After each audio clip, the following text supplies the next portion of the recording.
Salut, au début de l'année j'ai appris des techniques de lecture rapide pour faire mon projet de 30 jours, 30 livres qui consistait à lire un livre par jour pendant 30 jours. Et je vais partager avec vous les techniques que j'ai apprises et que j'ai retenues après bientôt un an d'application des techniques de lecture rapide.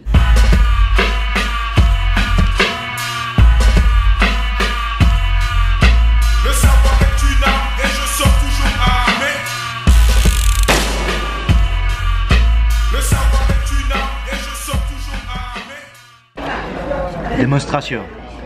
La cigarette à Teddy, on l'applique ici et on fait comme dans les sous-titres des films. Et on lit comme ça, hyper rapidement. C'est ça ta technique? C'est exactement ça. Enfin à ton rythme en fait. L'idée c'est que vraiment ton œil il est guidé par ça. Et c'est pas l'inverse. Ça il suit pas ton œil, c'est ton œil qui suit ça. C'est ça. Et donc quand tu fais ça, ta vitesse de lecture est hyper facile à contrôler.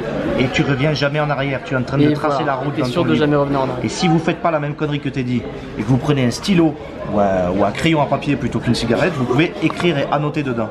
Ouais, et en plus ouais, du coup tu peux faire ça plus vite.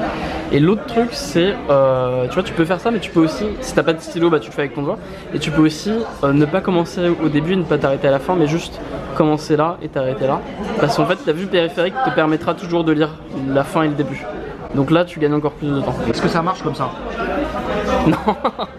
Tu sais qu'il y a des gens qui lisent comme ça, il y a une technique de lecture qui revient à lire en diagonale. Ça c'est de la fausse lecture rapide. Tu vois la lecture rapide c'est pas ça. Ça c'est de la lecture bâclée quoi. Et le premier truc à comprendre sur la lecture rapide, parce que c'est une critique qu'on me fait souvent, c'est que déjà je dis pas qu'il faut lire vite tous les livres. Je dis pas que c'est la chose à faire pour tout le monde tout le temps. Lire plus vite ça veut pas dire lire vite pour être dans la performance et ne pas comprendre ce qu'on lit. On peut lire plus vite justement pour comprendre plus vite. C'est ça le but de la lecture rapide, c'est de mieux comprendre, c'est pas juste de lire plus vite. Parce qu'en fait quand tu lis vite, tu comprends mieux. Ça peut paraître paradoxal mais il suffit de regarder n'importe quel livre un peu complexe. En fait l'intérêt du livre par rapport à un article, c'est qu'un livre c'est pas une liste de faits, c'est pas une liste de leçons. Un livre généralement c'est une idée qui est développée jusqu'au bout. Ou alors c'est un raisonnement que tu dois suivre du début à la fin. Et si tu prends un livre comme par exemple on va dire Le hasard sauvage de Nassim Taleb, t'as une seule idée qui est le hasard qui est développé du début à la fin. Et si tu lis le livre lentement, sur un an disons ou sur quelques mois, tu vas pas comprendre l'intérêt du livre, tu vas pas voir la globalité du concept qui est expliqué. Si tu prends un livre de raisonnement par exemple Qu'est-ce que la propriété de Pierre-Joseph Proudhon qui étudie simplement ce qu'est la propriété, c'est tout un raisonnement, c'est pas un livre très long mais c'est tout un raisonnement qui est expliqué du début à la fin. Et si le livre tu le lis lentement, bah tu te rappelles plus du début du raisonnement et c'est impossible de comprendre c'est quoi le but du livre et qu'est-ce que l'auteur est en train d'essayer de dire. C'est pareil même pour les romans. Si tu lis Le Seigneur des Anneaux lentement, les 3 livres, et tu comprends rien en fait. Enfin tu sais plus c'est quoi le début, tu sais plus qui sont les personnages et le seul moyen de bien le lire et de bien rentrer dans l'histoire, c'est de le lire assez rapidement pour que ce soit bien dans ta tête et bien plongé dans l'univers de l'auteur. On va voir qu'il y a certaines techniques de lecture rapide qui sont plus faites pour la non-fiction et d'autres qui sont plus faites pour la fiction. Notamment la technique à laquelle je pense c'est la subvocalisation, ne pas subvocaliser. En fait quand tu lis, par défaut, enfin tel qu'on te l'apprend à l'école, tu vas avoir tendance à prononcer les mots dans ta tête. Ça donc il y a certains livres qui disent qu'il faut surtout pas le faire. Moi mon expérience, après quasiment un an à essayer de le faire, c'est qu'en fait c'est pas vraiment possible de ne jamais subvocaliser. Mais tu dois au moins essayer de le limiter au strict minimum. Ne pas subvocaliser c'est pas un truc que je fais tout le temps parce qu'il y a des livres qui sont bien écrits, il y a des livres qui sont mélodieux. Et donc par exemple même des livres de non-fiction mais qui sont assez anciens, par exemple les caractères, ça vaut le coup de subvocaliser, de les lire intérieurement ou même à haute voix parce qu'il y a un vrai travail de rythme. Mais sur la plupart des livres c'est vraiment pas si important, surtout si c'est des livres qui sont traduits de l'anglais, toute la partie rythmique, mélodique elle est virée de toute façon, elle est plus là, donc c'est pas grave de ne pas subvocaliser, ça te fait gagner énormément de temps et si tu lis à la bonne vitesse tu comprends aussi bien voire même mieux. Une autre technique pratique, on en veut plus. Ah oui, un autre truc c'est de savoir ce que vous lisez en fait, d'avoir une idée globale de l'idée que l'auteur défend, essayer de feuilleter un peu tout et du coup avoir une lecture diagonale sur un peu tout le livre pour voir en gros où il veut en venir l'auteur. Ça fait gagner énormément de temps. C'est complètement contre-intuitif, tu peux avoir l'impression de perdre ton temps parce que tu lis 2 fois, mais en vrai tu lis beaucoup plus vite. C'est aussi l'intérêt des vidéos, on les bien, c'est que du coup quand t'as vu la vidéo que j'ai fait sur un livre, tu vas lire beaucoup plus vite. Un truc aussi qui est très mal compris à propos de la lecture rapide, c'est que lire vite c'est pas toujours lire à la vitesse maximale.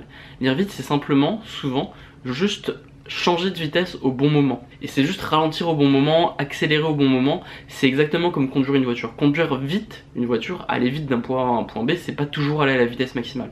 C'est être capable de bien prendre les virages, de ralentir quand tu comprends pas le sujet et d'accélérer quand tu maîtrises beaucoup mieux le sujet. L'autre truc très important, c'est que dès que tu t'es perdu dans la page et que tu lis plus vraiment, bah, il faut arrêter de lire. C'est-à-dire que tu vas arrêter de lire, tu vas faire une pause, tu vas faire une sieste, tu vas manger, tu vas méditer, tu vas prendre une douche, tu vas faire ce que tu veux, mais ne jamais lire à moitié, jamais lire en pensant à autre chose. Si tu es en train de penser à autre chose, bah arrête. Et peut-être qu'au début tu vas être capable de lire seulement 5 minutes, mais à force de le faire tous les jours, tu vas lire 10 minutes, 20 minutes, 30 minutes, et au bout d'un moment, si tu fais ça pendant longtemps, tu vas arriver au stade, tu vas pouvoir lire 6 heures de suite dans la même journée. Quand tu es capable de lire 6 heures dans la même journée, enfin pas 6 heures de suite, faut pas exagérer, mais on va dire 2 heures de suite 3 fois dans la même journée, et quand tu fais ça, bah, c'est très facile de lire un livre par jour. C'est bon, et c'est ça qu'il faut partager, parce que pour aider tous les mecs à se mettre à la lecture, c'est exactement cette vidéo là qu'il faut partager en vrai. Vous envoyez ça à tous vos potes qui ont arrêté les études là. Tous ceux qui sont complexés, qui se disent qu'ils ont loupé leur vie, vous leur envoyez ça et ça va devenir des grands lettrés. On a fait une vidéo? Ouais, tu vas apparaître dedans? Oh oui. Je suis sur autodisciple. Putain, mais t'as plein de crustes. Avec nous, on expliquait comment lire un livre en un jour. La méthode, c'est-à-dire pour être le plus efficace. Ah ouais, faut prendre un petit déjeuner le matin. Après tu commences le chapitre 1. Hamid, mon copain Schlag. Et au bout d'une demi-heure, si tu vois que t'es au chapitre 2, tu te dis franchement il y a combien de demi-heures dans une journée? Okay. Tu peux niquer 17 chapitres. Le savoir est une arme et je sors toujours armé.